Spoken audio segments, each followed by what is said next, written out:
O Krsna, those who continuously hear, chant, and repeat your transcendental activities or take pleasure in others doing so, certainly see your lotus feet, which alone can stop the repetition of birth and death.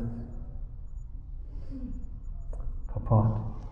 The Supreme Lord, Sri Krishna, cannot be seen by our present conditional vision. In order to see Him, one has to change his present vision by developing a different condition of life, full of spontaneous love of Godhead. When Sri Krishna was personally present on the face of the globe, and everyone could see Him as the Supreme Personality of Godhead. When Sri Krishna was personally present on the face of the globe, not everyone could see Him as the Supreme Personality of Godhead. Materialists like Rava, Hiranyakashipu, Kans, Jarasandha, and Shishupal were highly qualified personalities by acquisition of material assets, but they were unable to appreciate the presence of the Lord. Therefore, even though the Lord may be present before our eyes, it is not possible to see Him unless we have the necessary vision. This necessary qualification is developed by the process of devotional service only, beginning with hearing about the Lord from the right sources. The Bhagavad Gita is one of the popular literatures which are generally heard, chanted, repeated, etc. by the people in general. But in spite of such hearing, etc., sometimes it is experienced that the performer of such devotional service does not see the Lord eye to eye. The reason is that the first item, Shravan, is very important. If hearing is from the right sources, it acts very quickly. Generally, people hear from unauthorized persons. Such unauthorized persons may be very learned by academic qualifications, but because they do not follow the principles of devotional service, hearing from them becomes a sheer waste of time. Sometimes the texts are interpreted fashionably to suit their own purposes. Therefore, first one should select a competent and bona fide speaker and then hear from him. When the hearing process is perfect and complete, the other processes become automatically perfect in their own way. There are different transcendental activities of the Lord, and each and every one of them is competent to bestow the desired result, provided the hearing process is perfect. In the Bhagavatam, the activities of the Lord begin from His dealings with the Pandavas. There are many other pastimes of the Lord in connection with His dealings with the Asuras and others, and in the 10th canto, the sublime dealings with His conjugal associates, the gopis, as well as with His married wives at Dwaraka, are mentioned. Since the Lord is absolute, there is no difference in the transcendental nature of each and every dealing of the Lord.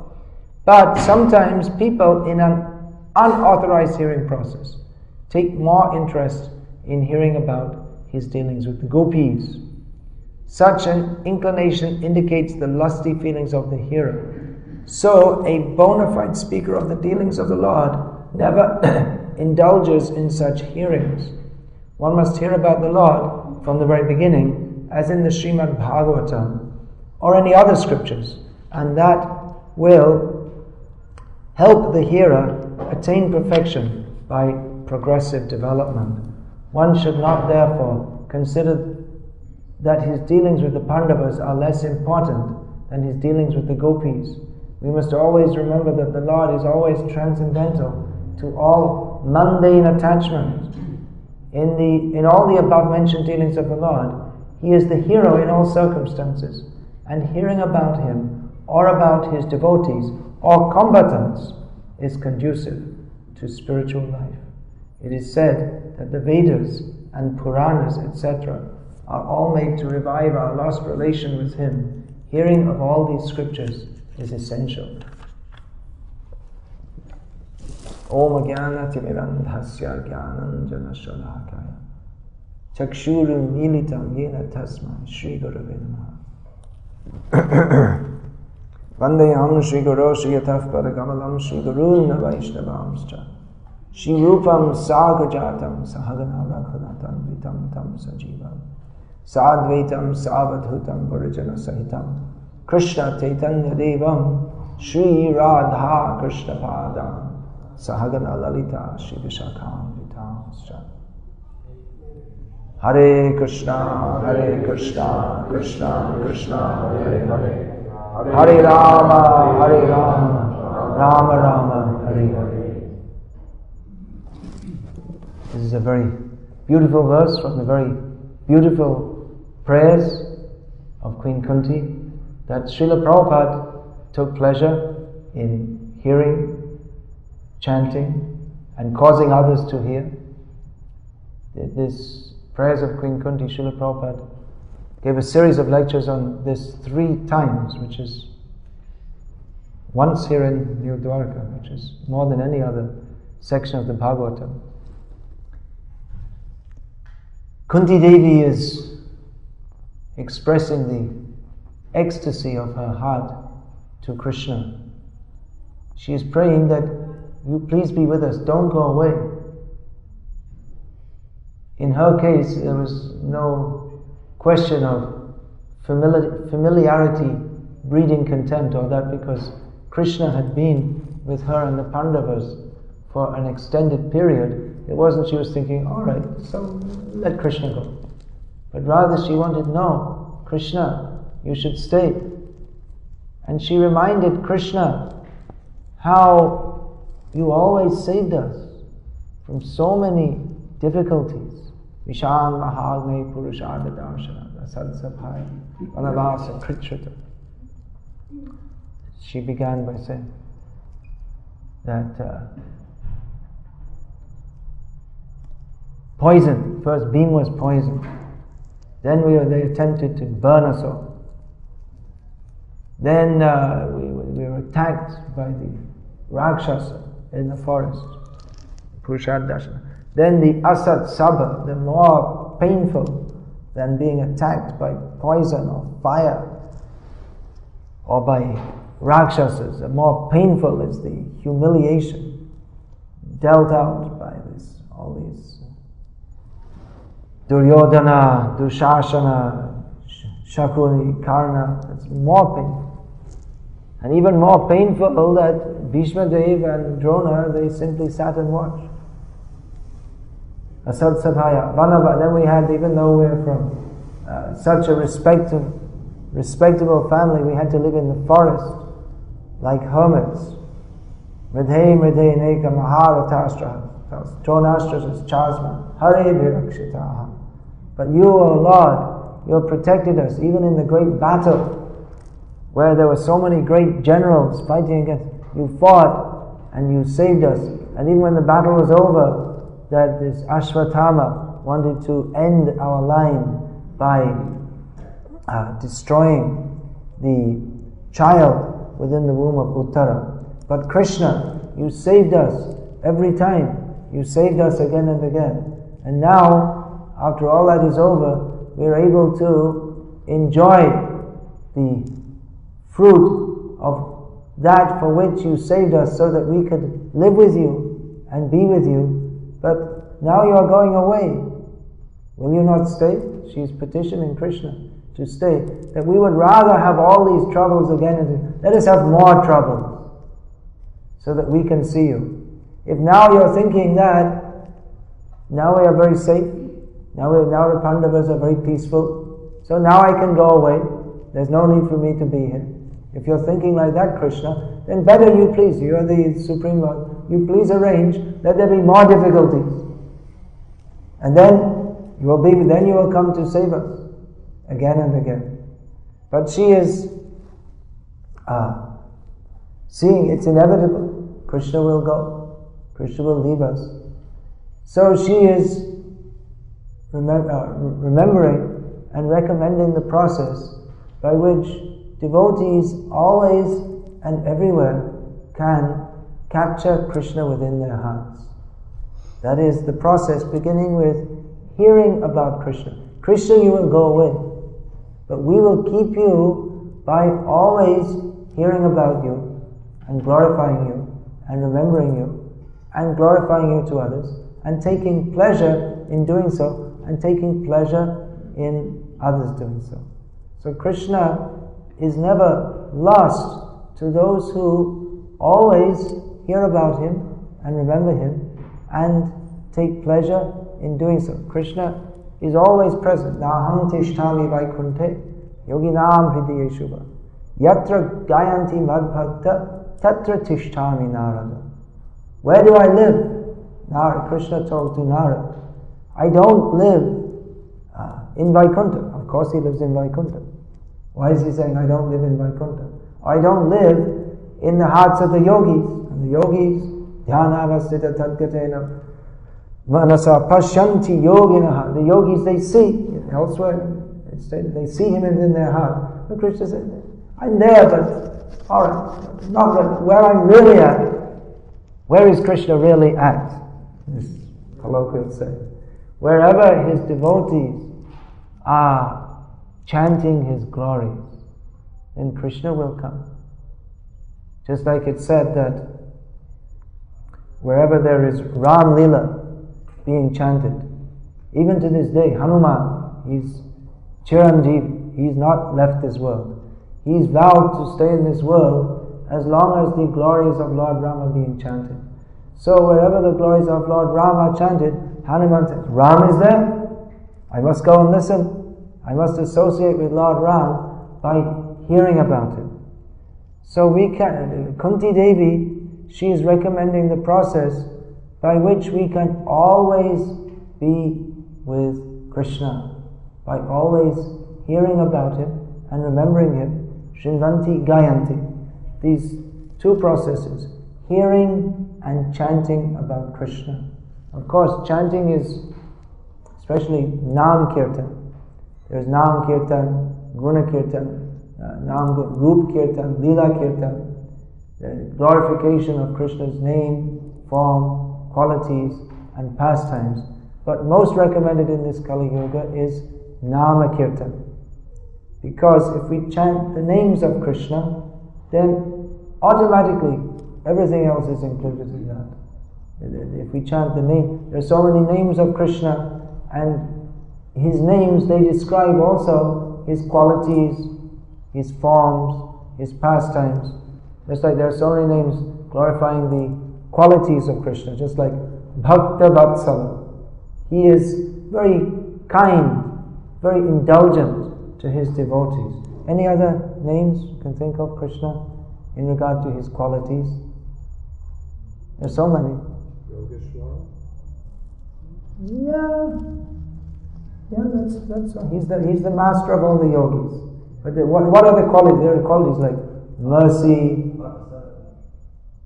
That's more like Leela. Dina Dayal. He's very merciful to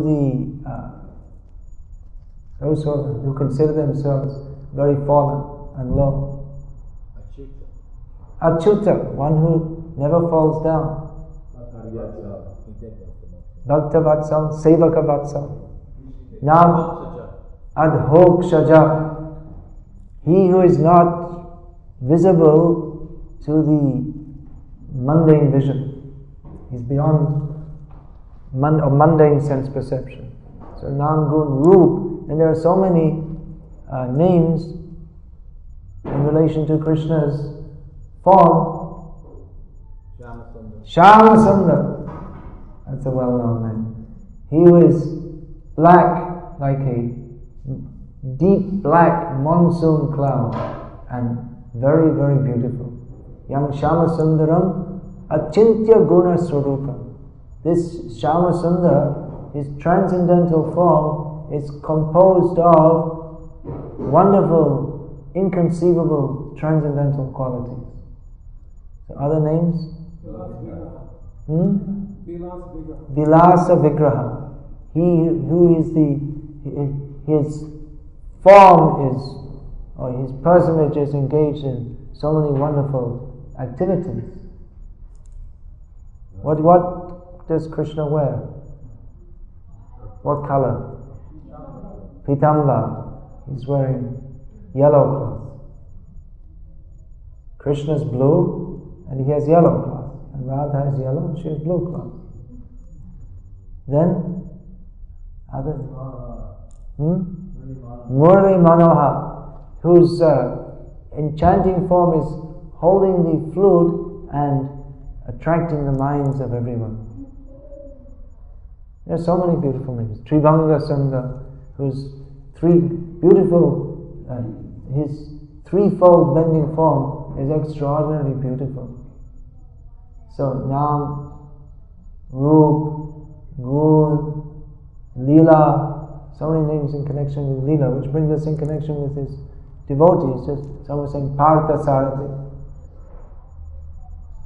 Dwarkadish. This reminds us of his Dwarka Leela. Any other names? So many names in relation to Krishna Leela. Gopijanna Vallabha, Girivaradhari, Yashodanandana, Prajajana Ranjana, Yamuna Tira Vanachara. These are all names of Krishna's Leela.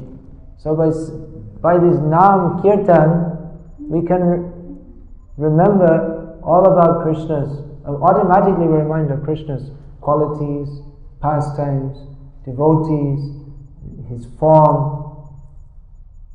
But to remember these while we chant Nam Kirtan, we have to hear. Just like if we say, Girivaradhari, he was the holder of the greatest hill. If we don't know what is this Girivaradhari, Leela, Govardhan Leela, then it won't mean anything, it won't remind us of that. So we have to hear about Krishna and chant, these two together, hearing and chanting. And this will automatically, from this will come remembrance of Krishna, which is the perfection of life. And if there is hearing and remembering, hearing and chanting and remembering about Krishna, then naturally, if we hear from the lips of pure devotees, chanting should be heard from the lips of pure devotees. We've heard Prabhupada say this so many times. We've heard the recording. So the effect will be that we shall want to serve Krishna, which is our very constitutional position, Divya Saruphoy, Krishna Nitya Das. Then the desire will come to serve Krishna. So by hearing and chanting about Krishna, there awakens the desire to serve Krishna. So Prabhupada had this very nice program. It's, of course not Prabhupada's design, but he's giving in the cyclic succession how we should early in the morning rise and hear and chant about Krishna and refresh our eyes with the vision of the beautiful form of Krishna, and in this way be refreshed for a day's service to Krishna. And by serving Krishna, we feel more and more to hear and chant about him. We become enlivened to hear and chant about him more and more. So then again in the evening, we can come together and hear and chant about Krishna. This is the life of the devotees. Kunti Devi, she is a great pure devotee of Krishna. She is an eternal associate of Krishna. So for her and for all of us, it's the same process. Hearing and chanting about and remembering Krishna. And those who do so, naturally, they will take pleasure in doing so. Nandanti, they take pleasure. Ananda, Nanda, his name is Nanda. He is full of pleasure. His pleasure is in Krishna. So devotees, they know nothing but Krishna. And he knows nothing but them. Sadhavo hridayam mahyam, sadhunam hridayam toham, aranyate na jananti, naham te vyomanadapi. The devotees are the heart of Krishna. And he is their heart. Because they know nothing but him. And he knows nothing but them. So this Krishna consciousness, this is beyond theism. It's not ordinary theism, where we simply conceive of a big God and we worship him and push the button and get something out. It's like a slot machine. Say your prayers and get something from him. But beyond theism, beyond simply consciousness of God, the supreme controller, but the supreme lover, the supreme beautiful, the supreme merciful, the supreme kind. And Krishna, he is so wonderful that all these brilliant transcendental qualities that are in him, he shares with his devotees. He comes almost as if one of us. He lives among us, which is bewildering. Kunti Devi also says about Krishna's pastimes, it is bewildering that you're the controller of everything, but you're running in fear from Mother Yashoda. So if we consider that Krishna is God, but he's running in fear from Mother Yashoda, how is this? It's beyond any logic. That is simply his own pleasure that he takes in being among us, being one of us. And the most wonderful thing is that Krishna is available to everyone. Nakalu gopika nandano bhavan akila dehnam savar antaratma drik. The gopis recognize that Krishna, he is the supreme Lord, he is the super soul in everyone's heart, but he is not only the son of Mother Yashoda, but he is the super soul in everyone's heart. That means he is ready to reciprocate fully with everyone. He reciprocates fully with Yashoda. He reciprocates with Yashoda to the extent that he agrees to be tied up by her. Yashoda Mai's love is so much that she can tie up Krishna, who is the giver of liberation. He is tied up by Mother Yashoda. These apparent contradictions. How Krishna gives himself to his devotees. Nemamvarincho navavo nashrir. What is that? Nashrir. How does that verse go? Nashrir apyanga samshaya prasadam lebhire gopir yata prabha vimuktidah.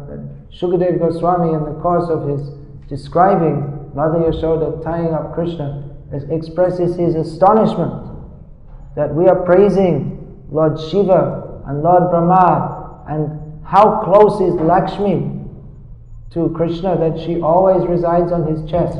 But they could not get the same mercy as Mother Yashoda. Lord Shiva cannot tie up Krishna. Lord Brahma, he cannot tie up Krishna. Even Lakshmi Devi would never consider doing such a thing. But Mother Yashoda, not only does she not, others cannot consider doing it, but Mother Yashoda doesn't consider not doing it. And Krishna is naughty, I have to tie him up. She never thinks, oh, he's God, and Lord Shiva and Lord Brahma are bowing down to him, and Lakshmi's on his chest. That rascal, I'll tie him up immediately. So what kind of mercy? Shukadev Goswami is astonished. What kind of mercy is this? Here I am describing from the very beginning this Janmadhyasya yatonvayad itaratas chatesh mavignyaswarat. Here he is, he is the source of everything. Everything comes from him. Everything is maintained by him. Everything is destroyed by him. He knows everything. He's completely independent. No one can control him. Swarat. And now Mother Yashoda is tying him. Then what will I say? My philosophy is finished. I gave all this philosophy. Bhagavad Tattva Vijnanam Mukta Sangasya Jayanti. By understanding the knowledge of Krishna, we are liberated from material entanglement. And what is that knowledge? We should understand. He is completely independent. No one can control him. And then we come to the 10th canto, and Krishna himself spoils all our philosophy by getting himself tied up by Mother Yashoda. And who is to understand this? not understandable by any logic. Krishna is beyond the logic. His love has no philosophy. It's not. We can't. What is it? Love is blind. That's the same. Love is blind. So here we see in this world that love is blind leads us into all kinds of problems. But the real love, the love that Krishna has for his devotees, and the devotees fully reciprocate for him, that is, they're blind by Yoga Maya. They're blind to his being God. They don't consider that he is God. We find that Jagannath Mishra, that Brajendra Nandan Jay Shachi Shuta Hoilo say, the same Krishna has come again as Chaitanya Mahaprabhu, and Jagannath Mishra is chastising this naughty boy, his young boy, always doing so much mischief. So in the dream, one Deva or some effulgent being came to Jagannath Mishra and told that, you see, your son is Narayan, and why are you chastising him? You shouldn't chastise him, that's wrong. He said, well, he may be Narayan, but he's my boy. It's my duty to chastise him. So don't tell me what to do. I said, all right. Okay, he's your son. He may be Narayan, but he's my son. He's not acting properly. I have to chastise him. So, who can imagine what is the good fortune of the residents of Vrindavan, who has Krishna as their son, and who can reciprocate with him? We can just imagine that how powerful is Krishna. He's creating, maintaining, destroying millions of universes. He's glorified by all the great demigods, young Brahma, Varunendra, Rudra, Maruta, Stunvanti, Divyai, Stavai. But he's not particularly interested. I'm the controller. Mother, give me, I'm hungry, give me something to eat. This he's interested. Brahma is coming, praying to him, I'm sorry, I took away your cowherd boys and calves, and you are the Supreme Lord, you are in everyone's heart, you are the Supreme Controller. And Krishna's looking at him saying, I really like to get back to with my cowherd boys and play with it. Who's this funny guy with forehead saying all these things? I really just want to get on with my playing. Okay, all right, goodbye, let's go and play. This is Krishna. How powerful is his love if he's not very interested in being God. He's God, but all right, I'm God, all right, okay, but let's go and play.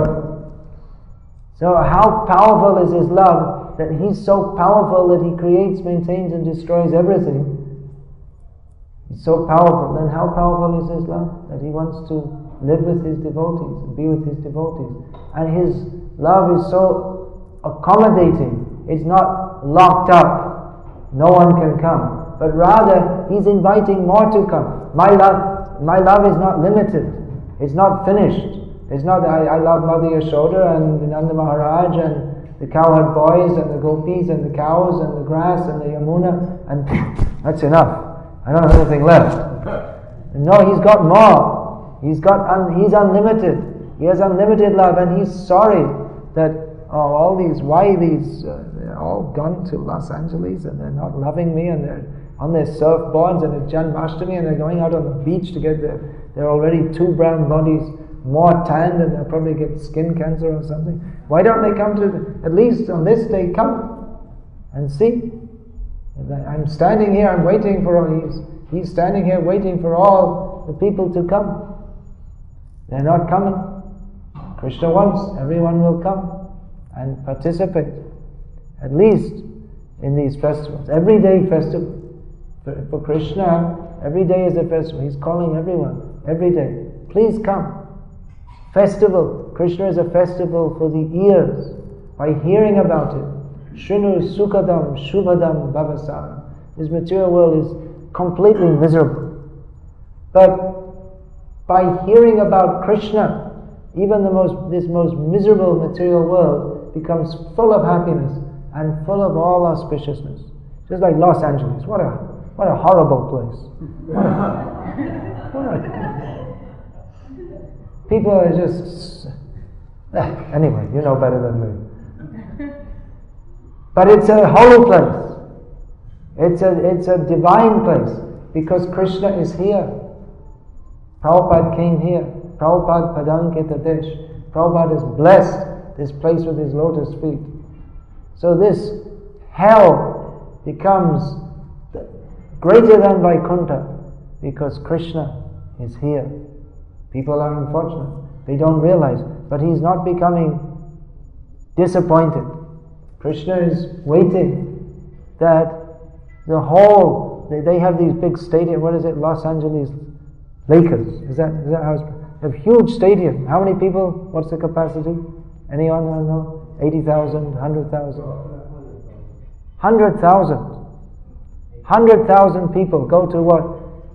That's a baseball team, is it? 18,000. Huh? That's a baseball team. Basketball. 18,000. Basketball. So they go to watch people jumping up and down and throwing balls around. But why don't you come and see Krishna? We should go and see Arnold and tell him give that stadium to us. We'll put Krishna there. And then you bring your 100,000 people. Instead of watching others jump up and down, they can jump up and down themselves, chanting Hare Krishna, Krishna Krishna, Hare Hare, Hare Ram, Ram Ram, Hare Hare. They should do, otherwise spoiling their lives. So this is, Kunti Devi is expressing the ecstasy of always hearing about, chanting about, and remembering Krishna. And she wants that others shall do so. She's realizing Krishna is going away, but we will keep him with us by always remembering him, always chanting about him. So this is the motto of this verse is practically, we can take it as the motto of the Krishna conscious movement, that we ourselves shall take pleasure in hearing about, and chanting about, and glorifying Krishna, and take pleasure in trying to inspire others to also do so. And that we're seeing that gradually people, they don't know what is this chanting and dancing, but gradually they're appreciating that more and more. And I think most people, if you see them in Los Angeles, at least it's my little experience here, that if you see them, you say to them, Hare Krishna, they'll also say Hare Krishna to you. So they're also beginning to take pleasure in chanting about Krishna. So this wonderful festival of Janmashtami is a festival of hearing about, chanting about, glorifying and remembering Krishna. Very joyful. We're not going to see anyone looking unhappy today. There may be, on other days there may be some discussion of untoward things, because even within our Krishna conscious movement, as it happens, we're in the material world and we're not of completely purified consciousness. So on other days we may have some hearing, chanting about and remembering things which are not so pleasant. But on this day at least, there should only be glorification of Krishna. This is the spiritual world. Prabhupada said, these temples are the spiritual world. Why is that? How can you say, how is it? This is, you write the address 3764 Watsika Avenue, Los Angeles, that's part of the material world. It seems to be. And you see that the building is made of bricks and plaster and cement. But no, it's not the material world. It's the spiritual world, inasmuch as the only activity here is hearing about, chanting about, and glorifying Krishna, and in trying to encourage others to do so also. That is the activity of the spiritual world, because in the spiritual world there's no other activity, only hearing about, chanting about, glorifying, remembering, and serving Krishna. So these activities, if they go on more and more, then we'll find, just like Niranta Prabhu was warning everyone yesterday, you come here at 4:30 in the morning, you stay all day, you glorify Krishna all day, and at the end of the day you'll go to Golok Vrindavan. So I was feeling afraid, maybe the guest, he's cursing me to die, or what is this? course, if we can die and go to Krishna, that would be very nice. But actually we will go to Golok Vrindavan, or rather, Golok Vrindavan will be here. It's not different. Shri Gaura Mandala Bhumi Jeva Jane Chintavane Tara Hoy Braja Bhumi Bas. Those who understand that the land of Chaitanya Mahaprabhu, Gaura Mandala Bhumi, Bengal, West Bengal, that is Chintamani, it is completely spiritual, then such persons, they're already living in Vrindavan. We hear a lot nowadays about Vrajvas and how we have to become Vrajavasis, but you can be a Vrajvasi right here. This is Vrindavan. If the activity is always hearing about, chanting about, glorifying and remembering Krishna, then this is Vrindavan. It's non-different from Vrindavan. Prabhupada left Vrindavan. How can Prabhupada, he never left Vrindavan. How can Prabhupada leave Vrindavan? They were telling, you don't leave Vrindavan. You don't go to America. Prabhupada, he never left Vrindavan. He brought Vrindavan with him and he planted Vrindavan all over the world. So this is Vrindavan here. And especially, you see, even in Vrindavan sometimes that was the first words I ever read in Prabhupada's books, that the atmosphere of the material world is so contaminated that even in Vrindavan, sometimes the asuras come to disturb. So there may be this problem, that problem, the other problem.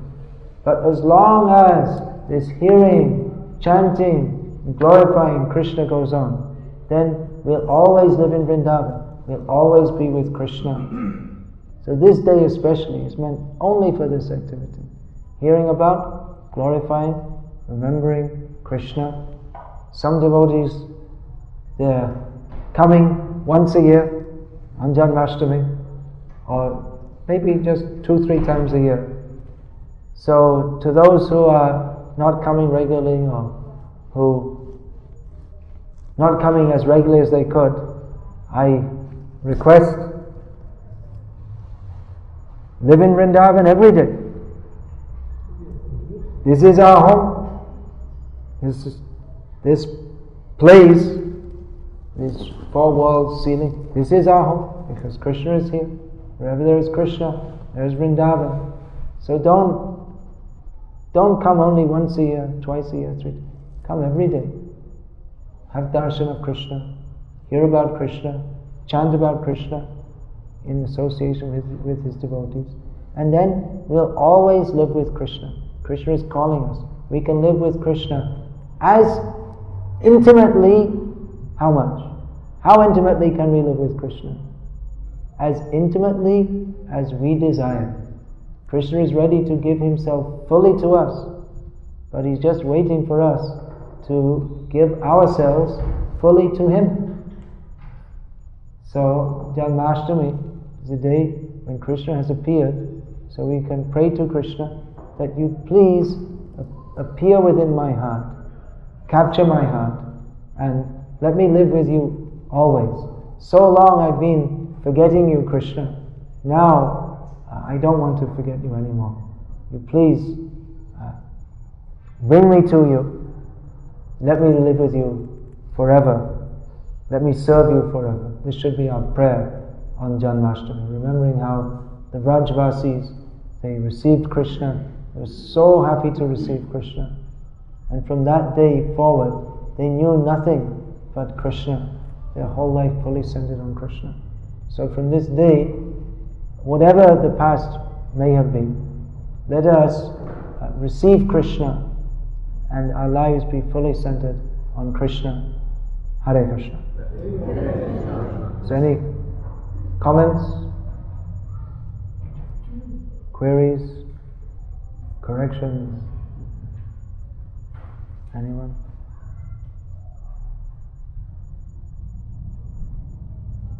Do we have some more time? Yeah. About 10:30, something like that.